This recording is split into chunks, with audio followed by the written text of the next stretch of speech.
Hello goodies, I hope you are doing well. आज मैं आप सबके लिए लव फोबिया एपिसोड 5 और पार्ट 10 का हिंदी एक्सप्लेनेशन लेकर आई हूँ। ड्रामा की स्टार्टिंग में हमें युन और हान को उसकी आंट के रेस्टोरेंट में डिनर करते हुए दिखाया जाता है, जहाँ पर हान की आंट उससे पूछती हैं कि युन कौन है, तो उसे बताता है कि वह उसकी गर्लफ्रेंड है।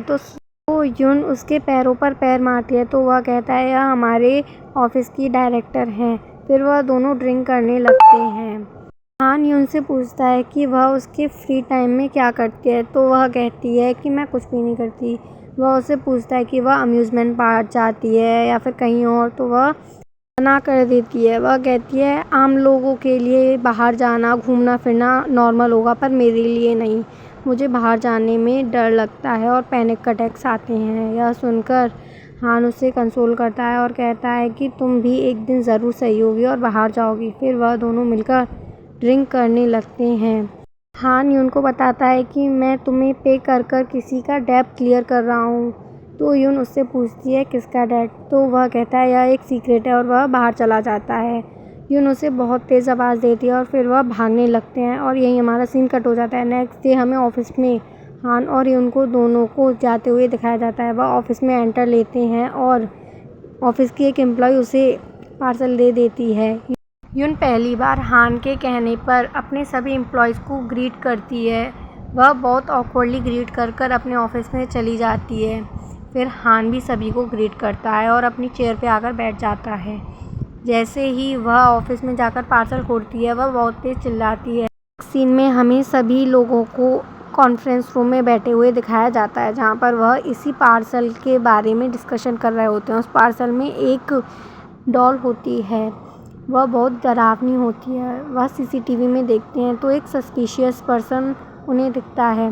वह इस पर बातें करने लगते हैं। सोंगजी उसे कहती है कि यह कोई साइन तो नहीं, और वह सोचने लगते हैं। नेक्स्ट सीन में हमें युन को कंपनी में दिखाया जाता है। वह उस डॉल के आगे बैठी हुई होती है। तभी डायरेक्टर सुल आती हैं। वह उसको उसकी वॉच देती हैं और कहती हैं कि मैंने तुम्हारी वॉच फिक्स कर दी है।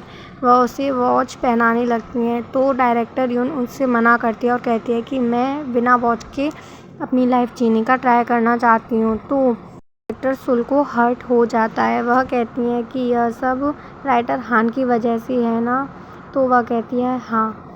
डायरेक्टर सुल कहती हैं कि तुम अपनी लाइफ को जीने का ट्राई कर रहे हो, मैं तुम्हारे लिए खुश हूँ।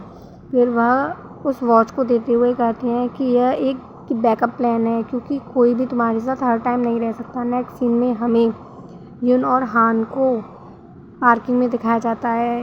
हान युन को ड्रॉप करने आया होता है।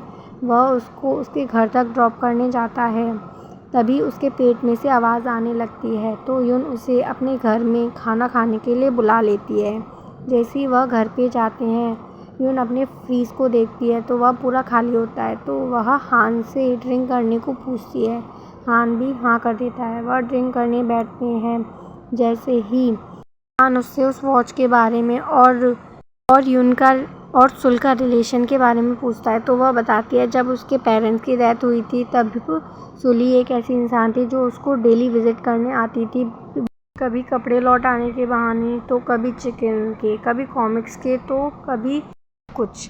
उसने आना बंद नहीं किया। उसकी यह कंसिस्टेंसी देखकर युन पिघल गई और उसने उसे एक दिन अपने घर बुला लिया। वह बताती है कि युन और सुल दोनों ही अपनी लाइफ में बहुत अकेली हैं। तभी से सुल युन का ख्याल रखती है। वह एक दूसरे का ख्याल रखने लगी। युन बताती है कि सुल ने ही उसे यह वॉच बना कर दी कि जब भी वह किसी पब्लिक प्लेस पे जाती है तो उसे आवाज़ आने लगती है। सिर्फ सुल ही एक ऐसी इंसान थी जिसके साथ उसे कोई भी अनसिक्योरिटी फील नहीं होती थी। सुनकर हान कहता है अब तुम्हारे पास एक परमानेंट वॉच है। तो वह पूछती है कौन, तो वह अपने ऊपर इशारा करता है। वह कहती है कि तुम तो मुझे छोड़कर चले जाओगे। तो वह उसके हाथ पर एक वॉच ड्रॉ करता है और कहता है मैं शायद चला जाऊं, लेकिन ये वॉच हमेशा तुम्हें प्रोटेक्ट करेगी सभी चीज़ों से। फिर वह दोनों ड्रिंक करने लगते हैं। हान ड्रिंक कर कर सो जाता है। तभी युन उसे देखने लगती है। उसे वह हैंडसम लगने लगता है, पर वह उसे हटाकर एक पेन से उसके फेस पर ड्राइंग करने लगती है और हंसने लगती है। वह उसके फेस पर अलग अलग तरीके के पेन से ड्रॉ कर देती है। यह देखकर हान भी हंसने लगता है। तभी वह जग जाता है और उससे वॉशरूम जाने को पूछता है। वह उसे वॉशरूम का रास्ता बताती है। जैसे ही वह वॉशरूम जाता है वह चिल्ला उठता है और आता है, कहता है कि तुमने मेरे फेस पे क्या किया। वह वाइप्स लेकर मिरर पूछने लगता है तो यून कहती है मैं तुम्हारे फेस से वह हटाऊं। जैसे ही वह उसके फेस को क्लीन करने लगती है, सुहान अचानक से उसे किस कर लेता है और फिर सॉरी करने लगता है तो यून भी फिर उसे किस करने लगती है। और यहीं हमारा यह सीन कट हो जाता है। नेक्स्ट सीन में हमें एक होटल में दिखाया जाता है जहाँ पर फॉर्मी कंपनी का एक एम्प्लॉय सैम आ रहा होता है। वह एक डोर को नॉक करता है और वहाँ से एक लेडी निकलती है जिसकी आईज शाइन कर रही होती हैं और यहीं हमारे ड्रामा एंड हो जाता है। आई होप आप सबको मेरा एक्सप्लेनेशन अच्छा लगा होगा। So stay tuned for next episode explanation. Bye bye and thank you.